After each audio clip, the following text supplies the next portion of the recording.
హరే కృష్ణ, అందరికీ వెల్కమ్. ఈరోజు మనం శ్రీమద్ భాగవతంలో 18వ శ్లోకం, 18వ అధ్యాయం 29వ శ్లోకాన్ని ఈరోజు చూద్దాం. 11వ స్కందంలో వర్ణాశ్రమ ధర్మ వర్ణన గురించి తెలియజేస్తూ ఉన్నారు.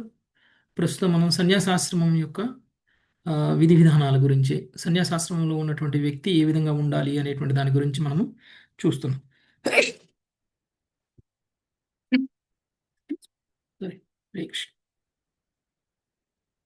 అయితే సన్యాసాశ్రమంలో ఉన్నటువంటి వ్యక్తి ఒకవేళ పరమహంస స్థితికి గనుక వెళ్ళినట్లయితే అలాంటి వ్యక్తికి ఎలాంటి నియమ నిబంధనలు కూడా అవసరం లేదు. నియమ నిబంధనలు అనేది మనల్ని పరమహంస స్థితికి తీసుకువెళ్ళడం కోసం.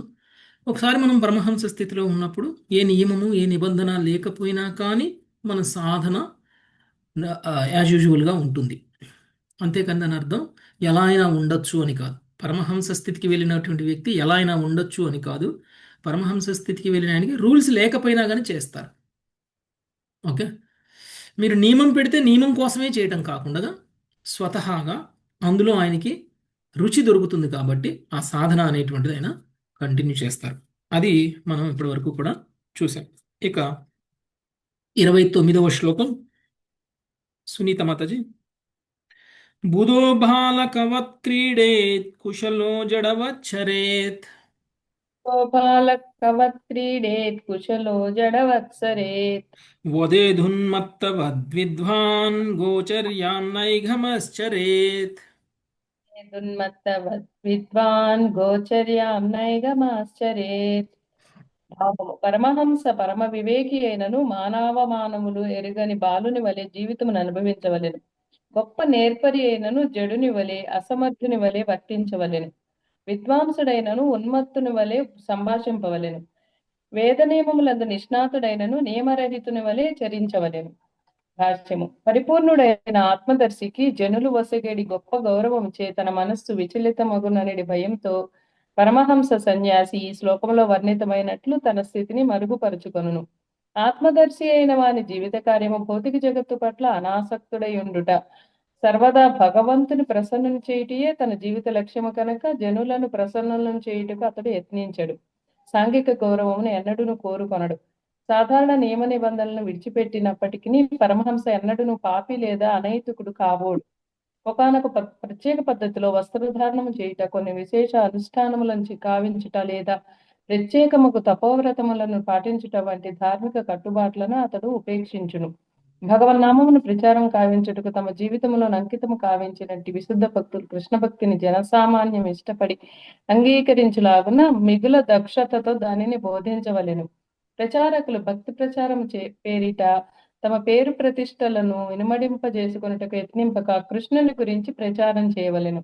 కృష్ణ భక్తి ప్రచారంలో నెలకొనినట్టి పరమహంసకు జనాభిప్రాయం పట్ల ఎటువంటి అనురక్తి ఉండరాదు. థ్యాంక్ యూ ప్రభు. హరి హరే కృష్ణ. పరమహంస స్థితిలో ఉన్నటువంటి వ్యక్తికి శక్తి సామర్థ్యాలు లేవని కాదు, లేదు అని అంటే తెలివితేటలు లేవని కాదు, లేదు అంటే తను జీవన పోషణ గడుపుకోలేనటువంటి పరిస్థితుల్లో ఉన్నాడని కాదు. కేవలం వాళ్ళ సాధనలో భాగంగా వాళ్ళు మానవమానాలను కూడా లెక్క చేయకుండా తనకు అన్ని రకాల శక్తి సామర్థ్యాలు ఉన్నా కానీ తను ఒక జడుడిలా ఉంటారు. మీకు యధురాజు అవధూత బ్రాహ్మణుడితో మాట్లాడినటువంటి అధ్యాయం వచ్చింది మనకి 10వ స్కందంలో కదా, 10వ స్కందంలోనేగా వచ్చింది. యధురాజు అవధూత బ్రాహ్మణుడితోటి. అవధూత బ్రాహ్మణుడు ఏం చేస్తున్నాడు? అలా దేశ పర్యటన చేస్తూ ఉన్నాడు. చేసే క్రమంలో తను ఏమైనా మంచిగా డ్రెస్ చేసుకుని ఉన్నాడా? ఏం లేడు. ఓకే, అవధూత కాబట్టి ఒంటి మీద బట్టలు కూడా ఉండవు. అలాంటి వ్యక్తి భిక్షాటన చేసుకుంటూ ఎవరైనా రాళ్ళు వేస్తుంటే తన మీద, తను ఆ రాళ్ళు వేస్తున్న దానికి కూడా స్పందించట్లేదు. ఎవరైనా ఈయన గొప్పవాడు అని కీర్తిస్తుంటే కీర్తించేటువంటి దానికి కూడా ఆయన స్పందించట్లేదు. ఒక కొండ చిలువ కనుక ఏ విధంగా అయితే మట్టిలో పడి ఉంటుందో కదలకుండా, కొండ చిలువ ఏం చేస్తుంది అని అంటే తను శ్రమ పడదు. తన ఫుడ్ కోసం తన దగ్గరకు వచ్చిన ఫుడ్ని తను తీసుకుంటుంది. ఓకే, ఒక చోట జడుడిలా పడి ఉంటుంది. సో ఆ విధంగా ఈ అవధూత బ్రాహ్మణుని చూస్తే నువ్వు చాలా అందంగా ఉన్నావు, చాలా శక్తివంతుల్లా ఉన్నావు, చాలా తెలివిగల వాళ్ళ ఉన్నావు, అయినా నీకెందుకు ఇలాంటి, ఎందుకు నువ్వు ఇలా ఉన్నావు ఎందుకు నువ్వు ఎవరికి ఏది చేతగాని వ్యక్తి అడుక్కున్నట్టు అడుక్కుంటున్నావు అనేటువంటి అనుమానం మనందరికీ రాకూడదని యదురాజు ఆయన్ని ప్రశ్నించడం జరిగింది. అప్పుడు ఆయన మాట్లాడారు. ఒక వ్యక్తి అవధూత స్థితికి వెళ్ళినప్పుడు, అంటే పరమహంస స్థితిని పొందినప్పుడు ఎలా ఉండాలి అనేటువంటి విషయం అక్కడే చెప్పారు. కొన్ని ఉదాహరణలతో సహా చెప్పేశారు. అప్పుడు కొన్ని కొన్ని స్టోరీలు కూడా చెప్పారు. ఒక వేశ్య స్టోరీ కూడా చెప్పేశారు. ఒక పెళ్లి కాబోయేటువంటి ఒక అమ్మాయి పెళ్లి చూపులకు వస్తే ఆమె చేసినటువంటి పనిలో కూడా తత్వాన్ని తీశారు. ఓకే. అలానే ఈ యొక్క ప్రకృతిలో ఉన్నటువంటి వివిధ మూలకాల నుంచి కూడా తత్వాన్ని తీశారు.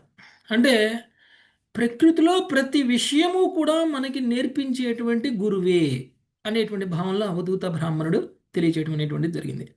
అంటే ఒక అవధూత లాంటి స్థితిలో ఉన్నటువంటి వాళ్ళు, ఒక పరమహంస స్థితిలో ఉన్నటువంటి వాళ్ళు వాళ్ళ కంటికి కనిపించిన ప్రతి దాని నుంచి కూడా వాళ్ళు వాళ్ళు గురువుగా భావిస్తారు. వాళ్ళని నేర్చుకుంటారు.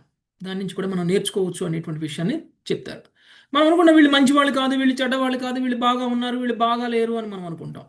నిజానికి మనం చూడాల్సింది ఏమిటి అని అంటే ప్రతి వ్యక్తి నుంచి కూడా మనం ఏమి నేర్చుకోవచ్చు అనేటువంటిది తెలుసుకోవాలి. చెడ్డవాళ్ళ నుంచి చెడు చేయకూడదని నేర్చుకోవాలి. మంచి వాళ్ళ నుంచి మంచి ఎలా చేయాలో నేర్చుకోవాలి.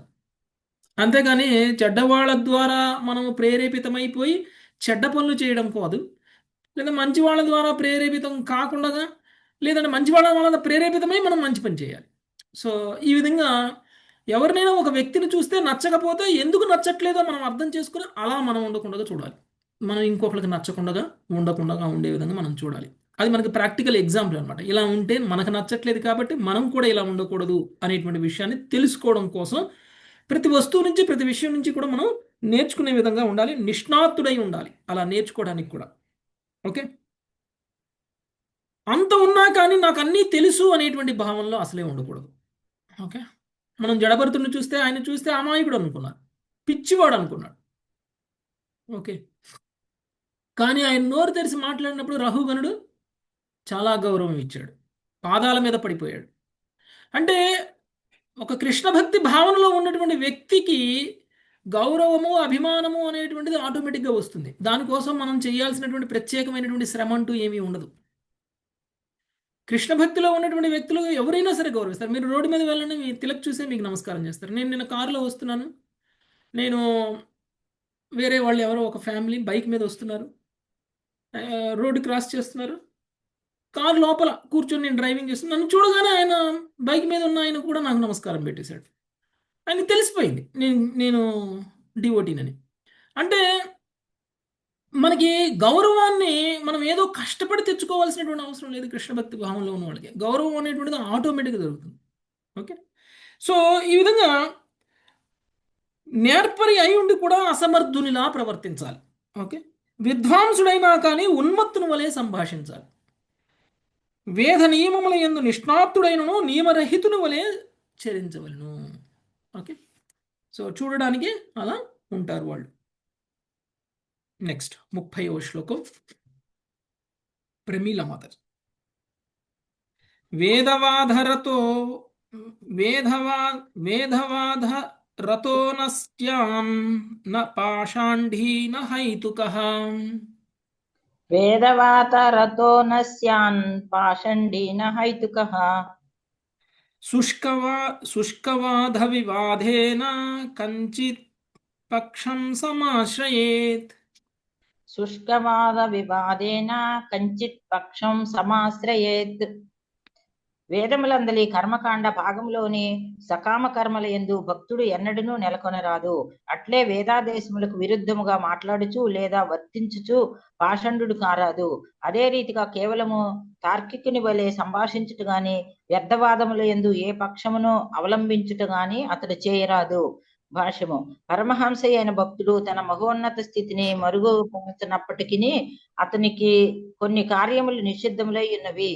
మరుగుపరచుట పేరు మీద మనిషి దెయ్యము కాకూడదని శ్రీల విశ్వనాథ చక్రవర్తి ఠాకూరులు వివరించిరి. వేదములను విరోధించడి నాస్తిక తత్వములను బౌద్ధ మతము వంటివి పాషండ అను పదం సూచించును. కాగా తర్కము ద్వారా లేదా ప్రయోగము ద్వారా చూపగలిగడి దాన్ని అంగీకరించడి వారలను హైతుకః అను పదము సూచించును. లౌకికానుభూతికి పరమైన దానిని అర్థం చేసుకొనుటయే వేదముల సమస్త ప్రయోజనము కనుక సంశయాత్మని నామమాత్ర తర్కము ఆధ్యాత్మిక ప్రగతికి అసంగతమే యగును. భక్తుడు నాస్తిక సాహిత్యమును చదువరాదని నాస్తికత్వమునకు విరుద్ధముగా వాదమును పదునుపరచుకొనుడి ఉద్దేశముతోనైనను అది కూడదని ఈ సందర్భమున శ్రీల జీవ గోస్వామి మనల్ని హెచ్చరించిరి. అటువంటి సాహిత్యమునకు పూర్తిగా దూరముగా నుండవలెను. పైన పేర్కొనబడిన నిషిద్ధ కర్మలు కృష్ణ భక్తి పురోగతికి ఎంతగా హానికరములనగా వాటిని బాహ్య ప్రదర్శనముగానైనను స్వీకరించరాదు. హరే కృష్ణ ప్రభుజీ, దండత్ ప్రణాం. వేదవాదులు, సాధువాద అంటే సాధువాద, వేదవాద అంటే మీకు ఐడియా ఉందా? గురు మహారాజ్ ఒకళ్ళకి పేరు ఇచ్చారు, సాధువాద్. సాధువులాగా జీవించడం. సాధువాద ప్రభు ఆయన పేరు. ఆయన ఇక్కడే ఉంటారు, మాకు దగ్గరలో. సాధువుగా వర్తించేవాడు అన వేదములుగా సాధువాద ప్రభు, సాధువాద దాస్ అని ఇచ్చారు. అంటే ఏంటి? సాధువులలో గొప్పవాడు. ఓకే, ఉత్తమమైనటువంటి సాధువు, లేకపోతే సాధువుల్ని గౌరవించేవాడు, లేకపోతే సాధువులలోనే ఉత్తమమైనటువంటి సాధువు అంటే ఉత్తమ భక్తుడు అని చెప్పారు. మరి వేదవాదుడు అంటే వేదములు అద్భుతంగా బాగా తెలిసిన వాడు. వేదాలన్నీ కూడా స్పష్టంగా తెలిసినటువంటి వ్యక్తి. యాక్చువల్లీ వేదాల్లో మ్యాక్సిమం కర్మకాండం ఉంది కదా, అందుకని ఇక్కడ కర్మకాండ బాగా తెలిసినటువంటి వ్యక్తి. కర్మకాండ అంటే ఇప్పుడు ఇలాంటి సాధువులు, ఇలాంటి సన్యాసాశ్రమంలో ఉన్నటువంటి పరమహంస స్థితిలో ఉన్నటువంటి వాళ్ళకి వేదాలలో చెప్పబడినటువంటి కర్మకాండ గురించి తెలీదా? తెలుస్తుంది ప్రభుజీ, స్టార్టింగ్ అవన్నీ తెలుసు. వాళ్ళు అసలే ప్రచారం చేసే స్థితిలో ఉంటారు వాళ్ళు. ఓకే, వాళ్ళు ఎందుకు ప్రపంచం మొత్తం తిరుగుతూ ఉంటారు?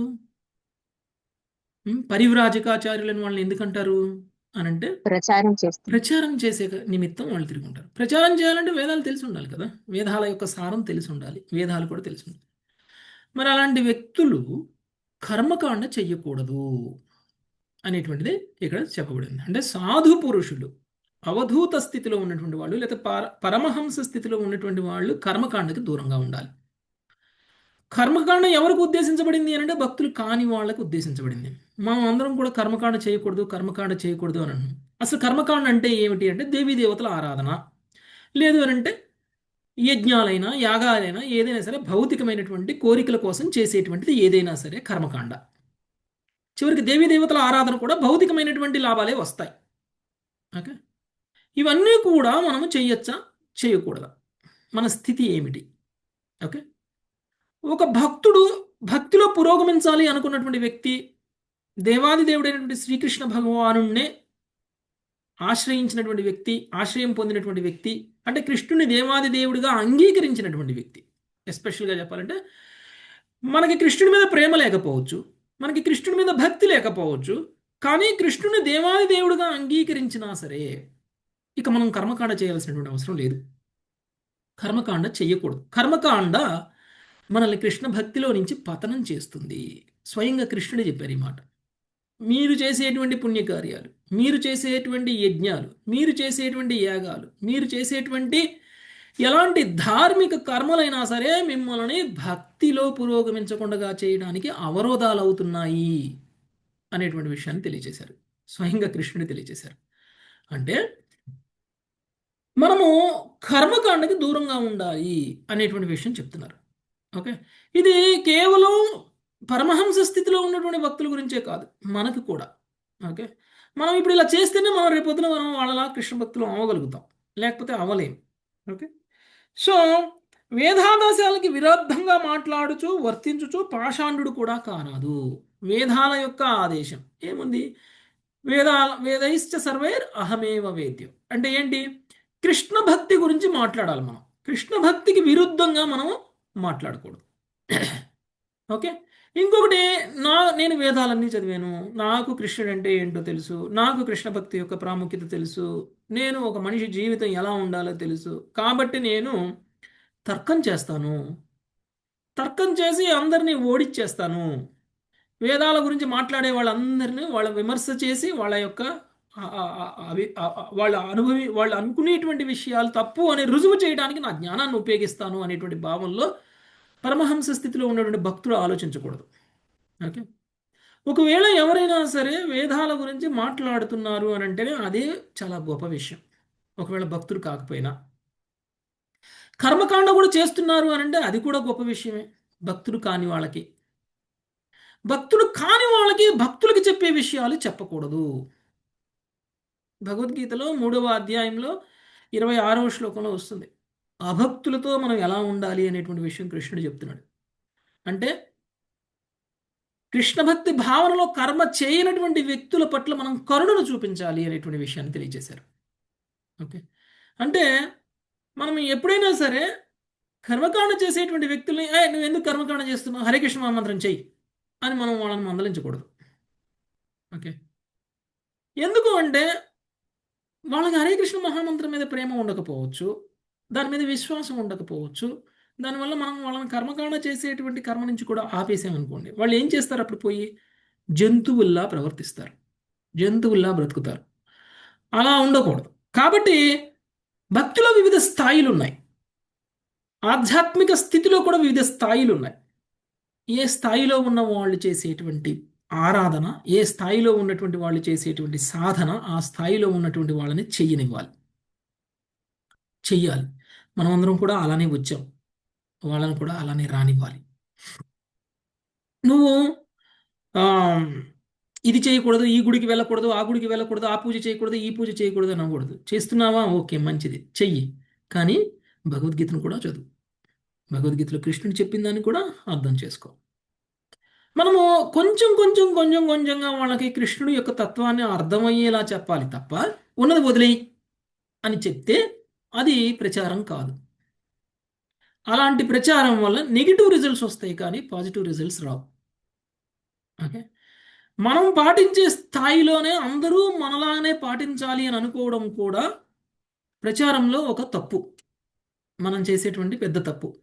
ఓకే, వాళ్ళ స్థాయికి దిగాలి మనము. అందుకనే ఏం చేస్తారంటే ఉత్తమాధికారి భక్తులు మధ్యమాధికారి స్థాయికి దిగి ప్రచారం చేస్తారు, వాళ్ళ స్థాయికి దిగాలి.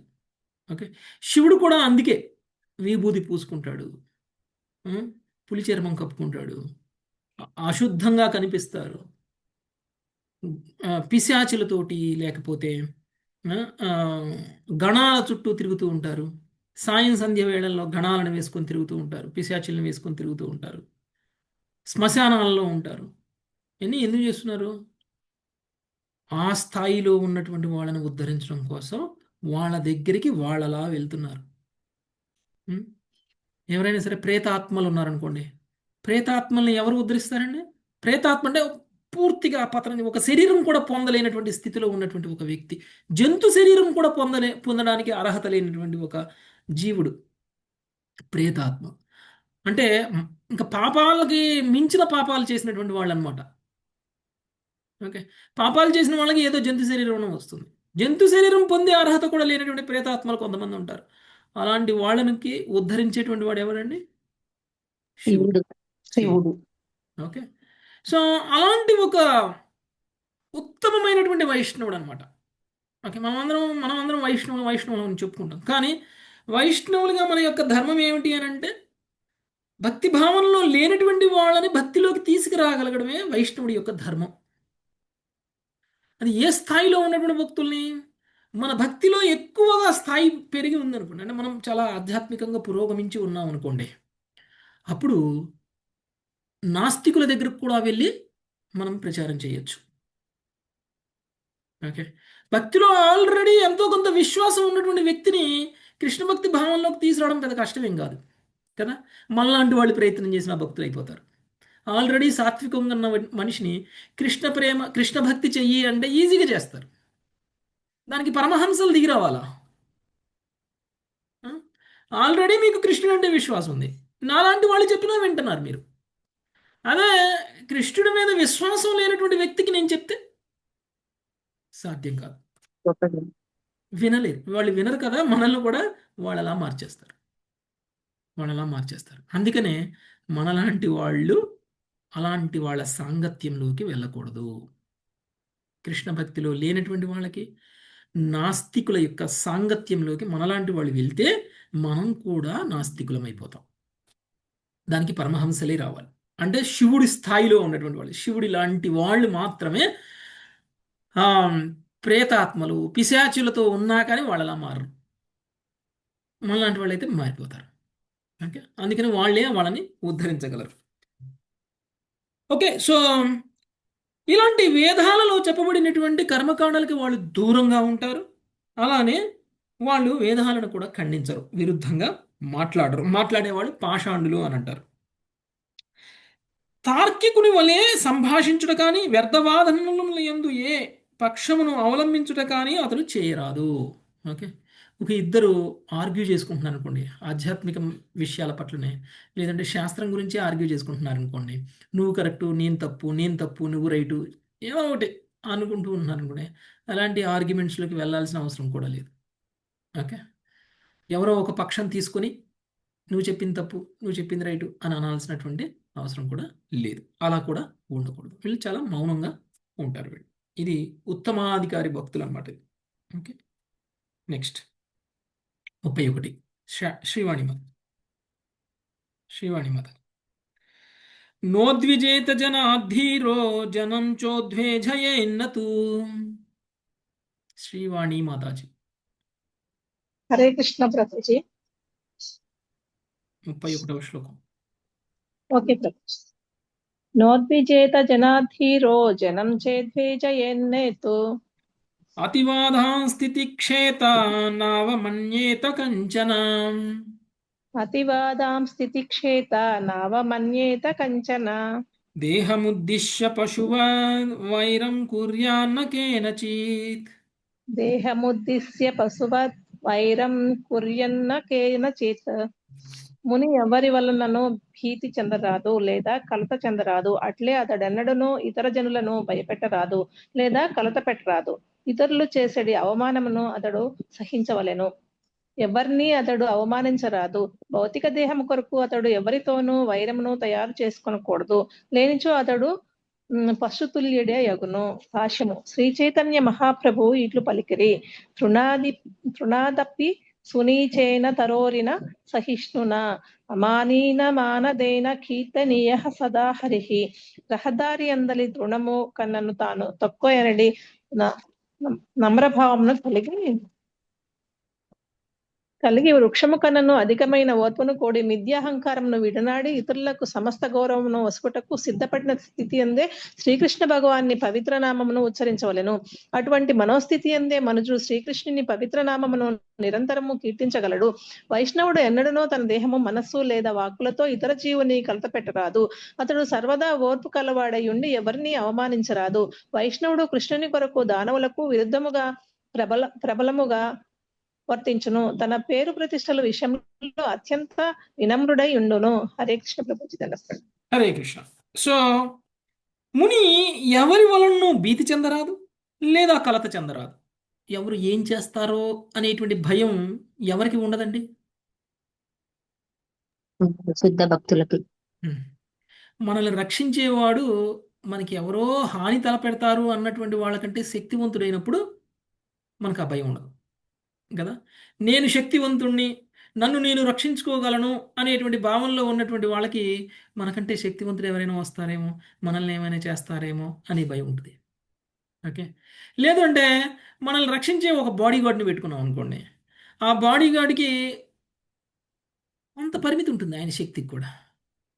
ఓకే, సో ఎక్కడి నుంచో గన్ను పెట్టి పేల్చాడు అనుకోండి, బాడీ గార్డ్ ఏం చేస్తాడు? పక్కనే ఉండి ఆరిపోతాడు. అంటే మనకి భయం అనేది ఉంటుందన్నమాట. అదే మనల్ని రక్షించేది కృష్ణుడు అనుకోండి, అప్పుడు మనం దేనికైనా భయపడతామా? భయం ఉండదు. కృష్ణుడు రక్షించే వ్యక్తిని ఎవరు ఏమీ చేయలేరు. కృష్ణుడు చంపాలి అనుకున్న వ్యక్తిని ఎవరు రక్షించలేరు. ఎవరు రక్షించలేరు సృష్టిలో ఎవరు కూడా. కృష్ణుడు హాని చేయాలి పలానా వ్యక్తికి అని కనుక కృష్ణుడు అనుకుంటే ఎవరైనా వచ్చి రక్షించగలరా వాళ్ళని? కృష్ణుడు రక్షణలో ఉన్నటువంటి వ్యక్తులు ఎవరైనా ఏమైనా చేయగలరా? ఎవరు ఏం చేయలేరు. పాండవులను ఎవరైనా ఏమైనా చేయగలిగారా? ఎవరైనా ఏమైనా చేయగలిగారా? కనీసం వాళ్ళ ఆత్మధైర్యాన్ని అయినా కానీ తగ్గించగలిగారా? వాళ్ళ వాళ్ళ యొక్క శక్తిని, వాళ్ళ యొక్క ఆత్మస్థైర్యాన్ని ఎవరు ఏమీ చేయలేకపోయారు. అంటే కృష్ణుడి రక్షణ అలా ఉంటుంది. ఓకే. సో మరి కృష్ణుడి పట్ల 100% శరణాగతుడైనటువంటి ఒక సన్యాసి ఇంకా ఎవరికి భయపడతాడు? దేనికి భయపడతాడు? ఉం?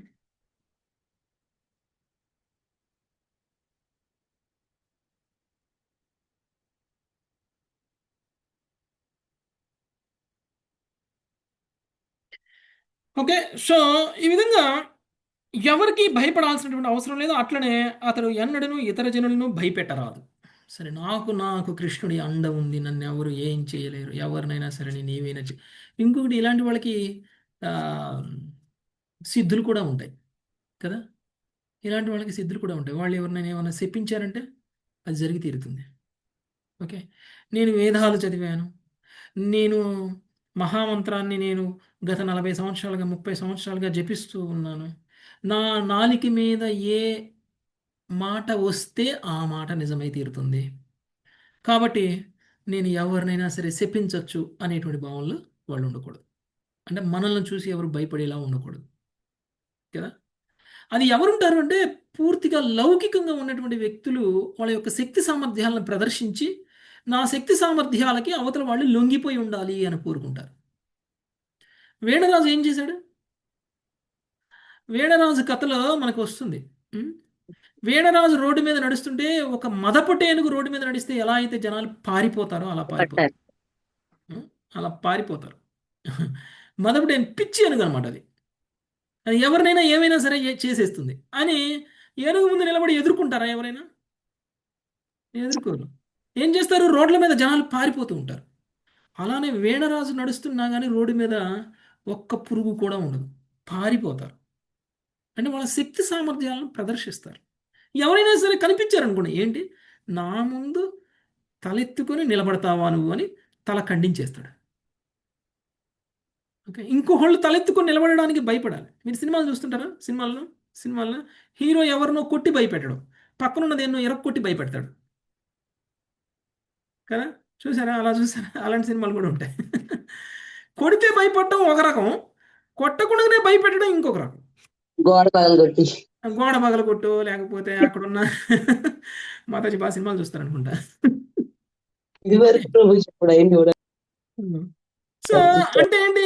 భయపెట్టడం. ఇలాంటి అంటే ఇంత శక్తి సామర్థ్యాలు ఉన్నటువంటి వ్యక్తి అయినా సరే భయపెట్టాల్సినటువంటి అవసరం లేదు. వాళ్ళు ఏమి భయపెట్టరు. అలాంటి వ్యక్తులకు చాలామంది ఆకర్షితులవుతారు. మీరు చూడండి, ప్రభుపాదుల వారు అంటే అందరికీ ఇష్టం. గొప్ప గొప్ప పొజిషన్లో ఉన్నటువంటి వాళ్ళు కూడా ఇష్టపడేవాళ్ళు. అంటే ఒక సాధువు యొక్క ప్రవర్తన ఎలా ఉండాలి అంటే అందరూ మనల్ని చూసి ఇష్టపడాలి, అందరూ మనకు ఆకర్షితులు అవ్వాలి, అందరూ మన దగ్గరికి రావాలి. ప్రత్యేకించి ప్రచారం చేసేటువంటి భక్తులు. ప్రభుపాదకి ఎవరైనా శత్రువులు ఉన్నారా? ఎవ్వరూ లేరు. ఒకవేళ ఎవరైనా శత్రువులు ఉన్నా కానీ వాళ్ళ మీద ఆ, ఆ, విరోధాన్ని పెంచుకున్నారా ఆయన?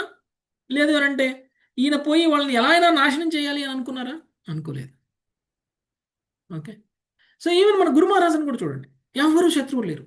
కానీ ఎవరైనా ఒకళ్ళు ఈయన మన ఆ, హిందూ ధర్మాన్ని బాగా ప్రచారం చేస్తున్నారు, ఈయన ప్రచారం చేయడం వల్ల హిందువులు బాగా పెరిగిపోతున్నారు, అందరూ దీక్షలు తీసేసుకుంటున్నారు అని ఈర్ష్య కలిగినటువంటి వేరే మతస్థులు ఎవరైనా వచ్చి గురు మహారాజ్ మీద దాడి చేసినా కానీ వాళ్ళని క్షమించి వదిలేశారు. వాళ్ళని ఏమైనా చేశారా? ఏమి చేయలేదు. ఒక్క మాట కూడా అనలేదు.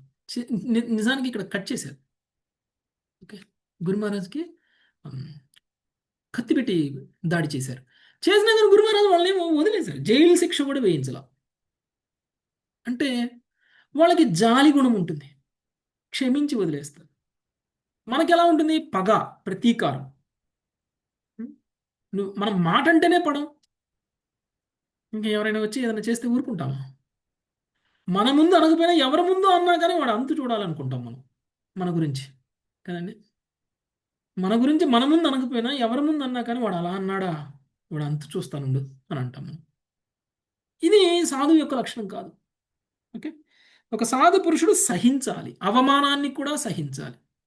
అలా అని ఒకవేళ ఎవరైనా సరే గౌరవాన్ని ఇస్తే గౌరవానికి పొంగిపోకూడదు. ఓకే. అలానే ఎవరిని అతను అవమానించకూడదు. భౌతిక దేహం కనుక అతను ఎవరితోనూ వైరమును తయారు చేసుకోకూడదు. లేనిచో అతడు పశుతుల్యుడే అగును. తృణాదపి సునీచేవ సునీచేన తరోరపి సహిష్ణున అమానినా మానదేన కీర్తనీయ సదా హరి.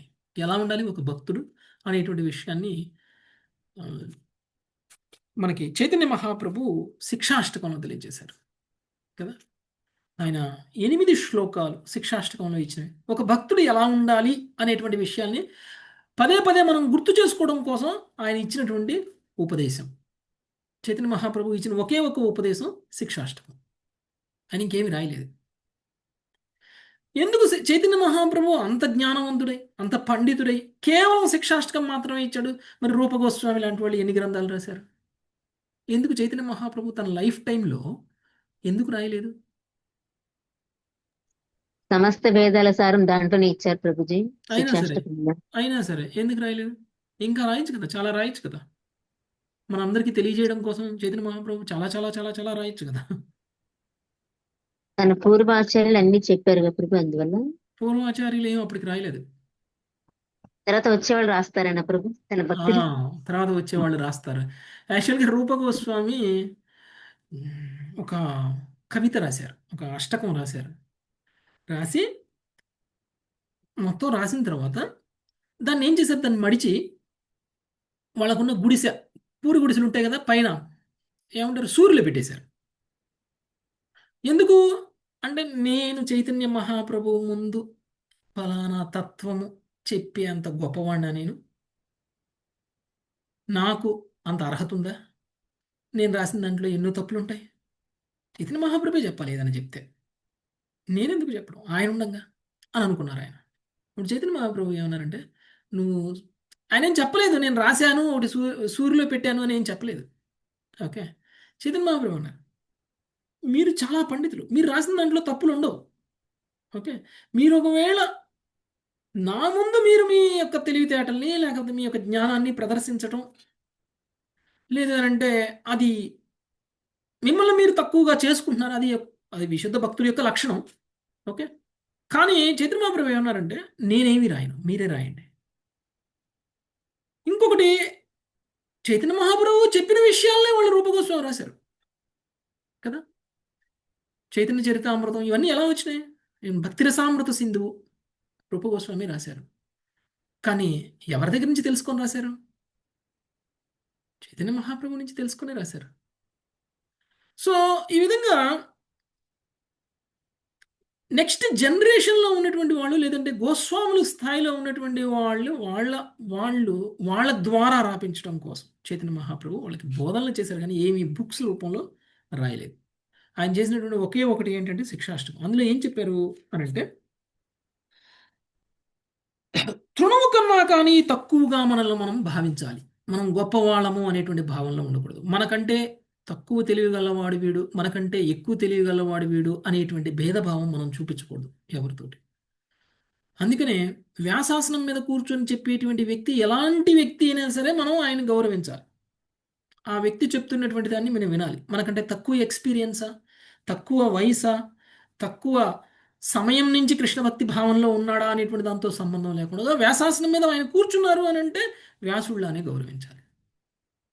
ఓకే, మన ఏదైనా ఒక్కొక్క మీరు నిన్న మొన్న ఒక నేను వీడియో చూశాను, ఢిల్లీ ద్వారకా టెంపుల్లో 8 సంవత్సరాల అబ్బాయి వ్యాసాసనం మీద కూర్చొని 1.5 గంటల సేపు క్లాస్ చెప్పాడు హిందీలో. ఓకే, నాకే ఆశ్చర్యం వేసింది. ఒక డివోటీ కొడుకు చాలా బాగా చెప్పాడు క్లాస్. అంటే నేను కూడా విన్నాను ఇది. మదర్ నేను కూడా విన్నాను ప్రభుజీ, నేను కూడా చాలా ఆశ్చర్యపోయాను. ఎంత చిన్నప్పుడు ఎంత బాగా అంటే విన్నారా? శ్లోకాలు ఆ క్లాస్ మీరు విన్నారా మదర్? విన్నాను ప్రభుజీ నేను. ఆ అబ్బాయి గురించి ఒక 5-10 నిమిషాల పాటు పరిచయం చేశారు ఆయన గొప్పతనం గురించి. సో ఆయన క్లాస్ కూడా చాలా తడుముకోకుండా చెప్పేశాడు, తడుముకోకుండా. ఓకే, మరి ఆయన క్లాస్ చెప్తుంటే గొప్ప గొప్ప భక్తులు, సీనియర్ డివోటీస్, ఎంతో కాలం నుంచి భక్తిలో ఉన్నటువంటి వాళ్ళు, కృష్ణ చైతన్యంలో ఉన్నటువంటి వాళ్ళు, ఎంతో తత్వం తెలిసినటువంటి వాళ్ళు, భగవద్గీతని అనేక సార్లు చదివినటువంటి వాళ్ళు కూడా వినమ్రంగా ఆయన చెప్తున్నటువంటి క్లాస్ని విన్నారు. అది తృణాదపి సునీచే అంట. ఓకే, అంటే మనల్ని చాలా గొప్పవాళ్ళు అనేటువంటి భావన ఉంటుంది. ఎవరు భక్తిలో ఎవరు ఏది చెప్పినా కానీ వాళ్ళ నుంచి మనం ఏదో ఒకటి నేర్చుకోవడానికే ప్రయత్నం చేయాలి. ఓకే, నువ్వు చెప్పింది తప్పు అని మనం విమర్శించకూడదు. ఓకే, అలా ఉండాలి. ఒకవేళ ఒకవేళ ఎవరైనా తప్పు చెప్పినా కానీ ఒకవేళ మనం ఓకే తప్పులు అనేటువంటివి ఎవరు మనం చెప్పినా కానీ జరుగుతాయి. ఓకే, మనం చెప్పినా కానీ ఏదో తప్పు ఎప్పుడో ఒకసారి చెప్తామేమో, విమర్శించాల్సిన అవసరం లేదు. మనమే నేర్చుకుంటాం, మనమే తెలుసుకుంటాం. అలానే అంత తక్కువ వయసు ఉన్న వ్యక్తి చెప్పినప్పుడు ఇంకా ప్రోత్సహించాలి. చాలా బాగా చెప్పావు, ఇంకా ప్రోత్సహించాలి. భవిష్యత్తులో ఆయన గొప్ప ఆచార్యుడు అవ్వచ్చు. భవిష్యత్తులో ఆయన చాలామందిని మార్చగలిగిన శక్తి సామర్థ్యాలు కలిగినటువంటి ఒక ప్రచారకుడు కావచ్చు. మనం ప్రోత్సహించకుండా ఆపేసామనుకోండి ఇప్పుడే, ఏమవుతుంది? భవిష్యత్తులో ఆయన ప్రచారం చేయడం కూడా మానేస్తారు. కాబట్టి ఇలాంటి వ్యక్తి ఓకే ఇంత వినయంగా ఉండాలి. అలానే వృక్షానికంటే ఎక్కువ సహనాన్ని కలిగి ఉండాలి. ఓకే, వృక్షానికంటే ఎక్కువ సహనాన్ని కలిగి ఉండాలి. విద్యాహంకారాన్ని వదిలేయాలి, అంటే దేహాత్మ భావనలో ఉండకూడదు. నిరంతరం కృష్ణనామాన్ని స్మరిస్తూ ఉండాలి. పవిత్రమైనటువంటి కృష్ణనామాన్ని నిరంతరం కీర్తిస్తూ ఉండాలి, కృష్ణుని కీర్తిస్తూ ఉండాలి. ఓకే, సో ఈ విధంగా వైష్ణవుడు దేహము మనస్సు లేదా వాక్కులతో ఇతర జీవులని కలత పెట్టరాదు. ఒక్కొక్కసారి మనం మాట్లాడే మాటతోటి కూడా బాధపడతారు, మనం చేసే పనులతోటి కూడా బాధపడతారు. ఓకే, సో మనం చేసే పనులతోటి మనం చేసే మాటతోటి ఎటువంటి పరిస్థితుల్లోనూ మనం ఇతరుల్ని బాధ పెట్టే విధంగా ఉండకూడదు వైష్ణవులని. ఓకే,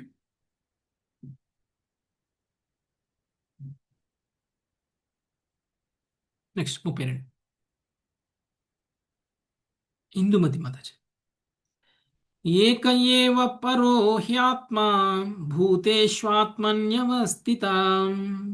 ఏక ఏవోపరో హ్యాత్మా భూతేషాత్మన్యవస్థితః. యథేంధురుధ పాత్రేషు భూతాన్యేకాత్మకాని చ. యథేంద్రుద పాత్రేషు భూతాన్యేకాత్మకాని చ. ఒకే పరమాత్ముడు సకల దేహములందు ఎల్లరి ఆత్మయందు స్థితుడై ఉన్నాడు. చంద్రుడు అసంఖ్యాకమగు జలపాత్రలలో ప్రతిబింబించడి చందమున పరమాత్ముడు ఒక్కడే అయినను ఎల్లరి యందు నెలకొని ఉన్నాడు. ఈ విధముగా ప్రతి దేహము తొట్టతొదకు ఒకే పరమాత్ముని శక్తి రూపమై ఉన్నది. భాష్యము. అన్ని దేహములు ఒకే ప్రకృతి నుండి తయారైనవి. అట్టి ప్రకృతి తొట్టతొదకు ఒకే భగవంతుని శక్తియే ఉన్నది. కనుక ఏ జీవుని ఎడను వైరభావమును మనుజుడు సమర్థించుకొనజాలడు. ధరణిపై భగవత్కార్యమును నిర్వహించుటయందు ప్రామాణికులకు భగవత్ ప్రతినిధులు ఎవరి ఎడ ఎన్నడను ఈర్ష్యను లేదా వైరమును బోనరు. భగవన్ నియమములను బాహటముగా ఉల్లంఘించడి వారిచే దండింపబడినను వారు ఆ రీతిగా వర్తించరు. ప్రతి జీవుడు తొట్టతొదకు భగవంతుని పుత్రుడే. భగవంతుడు ఎల్లరి దేహమునందు ఉన్నాడు కనుక అత్యల్పుడగు వ్యక్తితో లేదా జీవితో వ్యవహరించినప్పుడు సాధు పురుషులు అత్యంత సావధానులై ఉండవలను. హరే కృష్ణ ప్రభుజీ దండవతాను. ఓకే, సాధు పురుషులు ఆల్రెడీ పండిత సమదర్శన.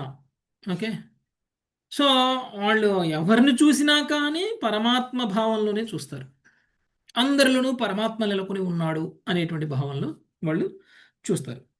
ఒకే పరమాత్ముడు సకల దేహముల యందు సకల ఆత్మల యందు నెలకొని ఉన్నారు. ఏ విధంగా అయితే చంద్రుడు నీటి పాత్రలో ఎన్ని పాత్రలు పెడితే అన్ని పాత్రల్లో చంద్రుడి యొక్క ప్రతిబింబం ఎలా అయితే కనిపిస్తుందో ఆ విధంగా ప్రతి జీవిలోనూ పరమాత్మ రూపంలో భగవంతుడు ఉన్నారు.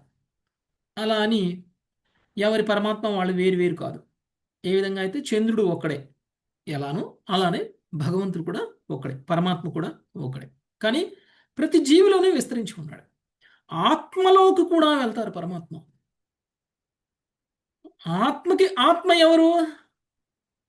ఆత్మకి ఆత్మ, ఈ శరీరానికి ఆత్మ ఎలా ఉందో అలానే ఆత్మకి ఆత్మ ఎవరు? పరమాత్మ. పరమాత్మ. అందుకనే కృష్ణుడు భగవద్గీతలు చెప్తారు, నేను సూక్ష్మాతి సూక్ష్మమైన దానిలో కూడా వెళ్ళగలను అని చెప్తారు. అంటే విభజించలేనంత సూక్ష్మమైన దానిలో కూడా భగవానుడు ఉన్నాడు పరమాత్మ రూపంలో. అది కాబట్టి సాధువుకి ఏది చూసినా కానీ భగవంతుడి యొక్క శక్తి రూపమే అనేటువంటి భావంలో వాళ్ళు చూడగలగాలి. అప్పుడు ఎవరిని చూసినా గౌరవిస్తారు, ఎవరిని చూసినా కానీ ఒకే భావంలో వాళ్ళు చూడగలుగుతారు. అందుకని ఉన్నతాధికారి భక్తులు ఎవరిని చూసినా కానీ భేదభావాలు చూడరు. నువ్వు ఇలాంటి వాడివి, నువ్వు అలాంటి వాడివి, నువ్వు భక్తిలో ఈ స్థితిలో ఉన్నావు, నువ్వు భక్తిలో ఆ స్థితిలో ఉన్నావు, నువ్వు భౌతికంగా ఉన్నావు, నువ్వు ఆధ్యాత్మికంగా ఉన్నావు, ఇలాంటి భేదాలు వాళ్ళకి కనపడవు. ప్రతి ఒక్కళ్ళలో పరమాత్మ కనిపిస్తుంటే తక్కువ ఎక్కువ ఎక్కడ కనిపిస్తుంది వాళ్ళకి? అందుకని ఉన్నతాధికారి భక్తులు ప్రచారాలు చేయలేరు. ఉన్నతాధికారి భక్తులు ఏమనుకుంటారంటే, ఎవరైతే భౌతికంగా కనపడే వ్యక్తిని చూసినా కానీ పరమాత్మని చూసి ఆయన కంటే నీచమైన స్థితిలో నేనున్నాను అని అనుకుంటాడు ఉన్నతాధికారి భక్తి. తన స్థితి ఉచ్చ స్థితి అని ఆయన ఎప్పుడు అనుకోడు ఉన్నతాధికారి భక్తులు. అర్రే, మనం జాలి చూపించాల్సిన స్థితిలో వాళ్ళు ఉన్నారు, వాళ్ళకి నేను జాలి చూపించి వాళ్ళకి ప్రచారం చేసి వాళ్ళని కృష్ణభక్తి భావంలో తీసుకురావాలి అని వాళ్ళు అనుకోరు. ఎందుకంటే వాళ్ళు నాకంటే గొప్పవాళ్ళు అనుకుంటాడు. నాకంటే గొప్ప వాళ్ళకి నేనేం బోధిస్తాను అని అనుకుంటాడు. అందుకనే ఉత్తమాధికారి భక్తులు బోధించలేరు, ప్రచారం చేయలేరు. ఉత్తమాధికారి భక్తులు మధ్యమాధికారి స్థాయికి వస్తారు. మధ్యమాధికారి ఏం భక్తుడు కాదని కాదు, మధ్యమాధికారి కూడా ఉత్తమమైన భక్తుడే. కాకపోతే భేదభావం తెలుస్తుంది. వీళ్ళు పతనం చెంది ఉన్నారు, వీళ్ళు పతనం చెందిలేరు, వీళ్ళు ఆధ్యాత్మికంగా పలానా స్థితిలో ఉన్నారు, వాళ్ళని ఉద్ధరించాలి అనేటువంటి భేదం తెలుస్తుంది. వాళ్ళకి జాలి, దయ, కరుణ అనేటువంటివి ఉంటాయి. దానివల్ల వాళ్ళని ఉద్ధరించి వాళ్ళని కూడా భక్తిలో పురోగమించేలా చేస్తారు. ఓకే, సో ఇక్కడ మాట్లాడుతున్నటువంటిది ఉత్తమాధికారి స్థితిలో ఉన్నటువంటి భక్తులు ఎవరిని చూసినా కానీ భగవంతుడి యొక్క శక్తి రూపము అనేటువంటి భావంలో వాళ్ళు చూస్తారు. 33వ శ్లోకం లక్ష్మీ రూపమత. అలబ్ధ్వాన విషీదేత కాలే కాలేశనం క్వచిత్. అలబ్ధ్వాన విషీదేత కాలే కాలేశనం క్వచిత్. లబ్ధ్వాన హృష్యేద్ధృతిం అనుభయం దేవతంత్రితం దైవతంత్రితం. లబ్ధానా హృషి హృది మనుభయం దైవతంతితం తంత్రితం. ఒకప్పుడు సరి అయిన అన్నము లభించనిచో ముని దుఃఖింపరాదు, మంచి భోజనము లభించినప్పుడు ఉప్పొంగరాదు. దృఢ చిత్తముతో అతడు ఆ రెండు పరిస్థితులను దైవాధీనములై ఉన్నవని చక్కగా ఎరుగవలను. భాష్యము: మనము భౌతిక దేహము భోగింపగోరెడి కారణముననే నానా విధములకు భౌతికానుభవములు మనకు చంచలమగు సుఖమును అనివార్యమగు దుఃఖమును కలుగజేయుచుండును. మనమే నియామకులము కర్తలమని మూర్ఖత్వముతో భావించుచుందుము. ఆ విధముగా మిథ్యాహంకారము వలన మనము దేహ మనస్సులను యొక్క క్షణికమైన భావములకు గురియగుచుందుము. హరే కృష్ణ ప్రభుజీ, ధన్యవాదాలు. హరే కృష్ణ. సో ఎలా ఉండాలి అనేటువంటి విషయాన్ని మనకి ఇక్కడ తెలియజేస్తున్నారు. అన్నం లభించనప్పుడు దుఃఖించకూడదు. అన్ని సమయాల్లో భిక్షాటన చేసేటువంటి వాళ్ళకి భిక్ష దొరుకుతుంది అనే గ్యారంటీ లేదు. ఓకే, ఒక్కొక్క సందర్భంలో దొరకచ్చు, ఒక్కొక్క సందర్భంలో దొరకపోవచ్చు. మరి దొరకలేదు కదా అని బాధపడకూడదు. లేదు అని అంటే దొరికింది కదా అని, ఎక్కువ దొరికింది కదా అని సంతోషపడాల్సిన అవసరం లేదు. నిజానికి ఈ యొక్క ఉన్నత స్థితిలో ఉన్నటువంటి వాళ్ళు భగవంతుడు ఎప్పుడు ఏది ఏర్పాటు చేస్తే అదే వాళ్ళు స్వీకరించడానికి సిద్ధంగా ఉంటారు. ఓకే, జగన్నాథ్ దాస్ బాబాజీ తెలుసు కదండి. జగన్నాథ్ దాస్ బాబాజీ మన గురు పరంపర ఫోటోలో ఉంటారు. జగన్నాథ్ దాస్ బాబాజీ ఒక చెట్టు కింద కూర్చొని 3-4 రోజుల వరకు ఆయన మెడిటేషన్లోనే ఉంటారు. 3-4 రోజుల వరకు ఆయన జపం చేస్తూనే ఉంటారు. మరి ఆయన శిష్యులు ఎప్పుడు జగన్నాథ్ దాస్ బాబాజీ లేచి కొంచెం భిక్షాటనకి వెళ్ళి ఏదో భిక్ష తెచ్చుకొని ఆయన తినే దాంట్లో మనకు కూడా ఎప్పుడు పెడతారా అని ఎదురు చూస్తూ ఉంటారు. ఆయన శిష్యులందరికీ ఆకలేస్తుంటుంది, కానీ తనంతరికి తానుగా ఎవరైనా ఇస్తే తప్ప ఆయన స్వీకరించరు. అలాంటి ఒక ఉన్నతమైనటువంటి స్థితిలో ఉన్నటువంటి ఆయన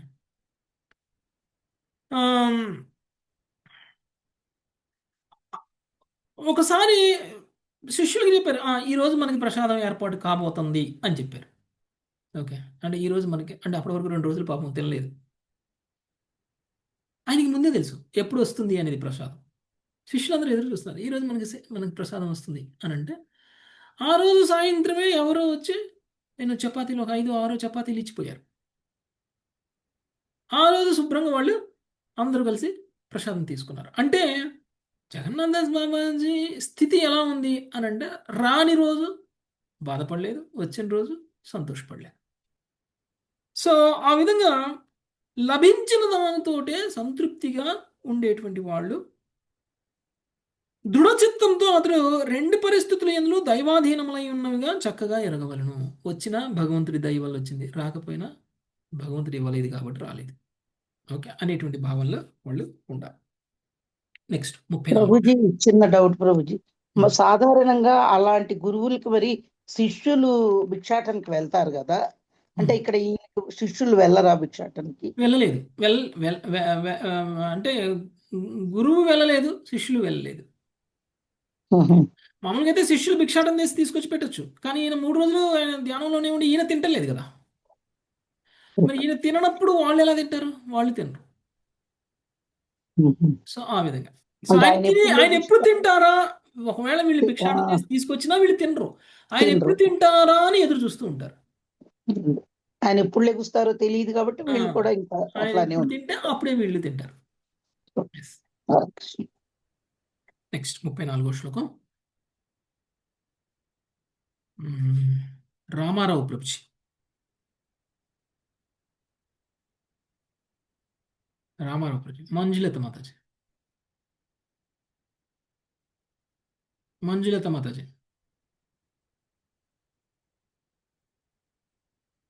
ఓకే, శిరీష మాతాజీ. హరే కృష్ణ ప్రభుజీ. ఆహారార్థం సమీహేత యుక్తం తత్ప్రాణధారణం. ఆహారార్థం సమీహేత యుక్తం తత్ప్రాణధారణం. తత్వం విమృశ్యతే తేన తద్విజ్ఞాయ విముచ్యతే. తత్వం విమృశ్యేతేన తద్విజ్ఞాయ విముచ్యతే. హరే కృష్ణ. ఆరోగ్యమును జాగ్రత్తగా కాపాడుకొనుట సర్వదా అవసరమైనది, యుక్తమైనది. కనుక అవసరమైనతో మనుజుడు తగినంత ఆహారమును సంపాదించుకొనుటకు తప్పక యత్నించవలెను. ఇంద్రియములు, మనస్సు, ప్రాణము ఆరోగ్యంగా ఉన్నప్పుడు అతడు తత్వ విచారణ చేయవచ్చును. తత్వావగాహనచే అతడు మోక్షమును పడేయును. భాష్యము. ఒకవేళ ఆహారము అప్రయత్నంగా లేదా భిక్షాటన ద్వారా లభించనితో మనుషుడు ప్రాణమును నిలుపుకొనుటకు తప్పక యత్నించవలెను. తద్వారా ఆధ్యాత్మిక కార్యక్రమం అంతరాయము కలుగుకొనును. ఆధ్యాత్మిక జీవనము గడుపుటకై యత్నించు వారు తక్కువ ఆహారము భుజించుట వలన మనస్సు, దేహము బలహీనమైనచో సాధారణముగా తత్వముపై ఏకాగ్రతను నిలుపుదాలరు. ఇంకొక ప్రక్క అత్యాహారము ఆధ్యాత్మిక పురోగతికి గొప్ప అవరోధం వంటిది. కనుక దాన్ని త్యజింపవలెను. ఆధ్యాత్మిక పురోగతి కొరకు ఆరోగ్యంగా ఉండటనే ఈ శ్లోకమునందరి ఆహారార్థం అను పదము సూచించును. అది నామమాత్రముకు భిక్షను అనవసరముగా కూడబెట్టుట లేదా దాచిపెట్టుట సమర్థించదు. ఆధ్యాత్మిక కార్యక్రమములకు అవసరమైన దాని కన్నను అధికముగా ప్రోగు చేసినతో మిగులు పెనుభారముగానై మనుజుని భౌతిక స్థితికే లాగి వేయగలదు. హరే కృష్ణ ప్రభుజీ. దండవ ప్రణామం. ఆధ్యాత్మిక సాధనలో ఉన్నటువంటి వ్యక్తులు తమ ఆరోగ్యాన్ని వాళ్లే కాపాడుకోవాలి. ఓకే, ఉపవాసం ఉండాలి, గొప్ప తపస్సు చేయాలి అనుకునేటువంటి వాళ్ళకి మీరు ఉపవాసం ఉంటే, అంటే అది ఉపవాసం ఉండడం అనేటువంటిది భక్తే. ఏకాదశి రోజు ఉపవాసం ఉండడం అనేటువంటిది భక్తే. కానీ ఉపవాసం యొక్క ముఖ్య ఉద్దేశం ఏమిటి అంటే భగవంతుడి యొక్క నామస్మరణలో నిరంతరము ఆ రోజంతా గడపగలగాలి. మీరు ఉపవాసం ఉండడం వల్ల ఒకవేళ అలాంటి పని చేయలేకపోతున్నారు అనుకోండి, ఏమి లాభం ఉపవాసం వల్ల? ఉపవాసం ఎందుకు ఉంటాము అని అంటే మనకు ఉన్నటువంటి భౌతిక కర్మలన్నింటినీ తగ్గించుకోవడం కోసం. ఆ రోజు మనం వండాల్సిన పని లేదు, ఆ రోజు తినాల్సిన పని లేదు. ఎంత సమయం మిగులుతుందో చెప్పండి. వంట పని లేకపోతే ఒక రోజులో ఎంత సమయం మిగులుతుంది మీకు? అసలు పని ఉన్నట్టే ఉండదు ప్రభుజీ. చాలా టైం కలిసి వండే పని ఉండదు, కడిగే పని ఉండదు, తినే పని ఉండదు, చదువుకునే పని ఉండదు చాలా టైం సేవ్ అవుతుంది ప్రభుజీ కదా. సో ఇంత సమయం మీరు ఆధ్యాత్మికంగా ఉపయోగించుకోవడం కోసం వెచ్చించాలి. ఎవరు మ్యూట్లో లేరు మాతాజీ, ఎవరు అన్మ్యూట్లో ఉన్నారు? ఓకే. శ్రీనివాసరావు ప్రభు, హరే కృష్ణ, దయచేసి మ్యూట్లో ఉండండి. సుఖోమల మాతాజీ, మీరు మ్యూట్లో ఉండాలి. ఓకే. అంటే ఆధ్యాత్మికంగా పురోగమించడం కోసమే మనం ఉపవాసం చేస్తాము. కానీ ఉపవాసం చేయడం వల్ల ఎవరికైనా ఆరోగ్యకరమైనటువంటి సమస్యలు వస్తున్నాయి అనుకోండి, అప్పుడు ఏం చేయాలి? అయ్యో అందరూ చేస్తున్నారు, నేను చేయట్లేదు, అందరూ గొప్ప భక్తులు, నేను గొప్ప భక్తుని కాదు. అది కాదు, అలా అనుకోకూడదు మనం. ఓకే.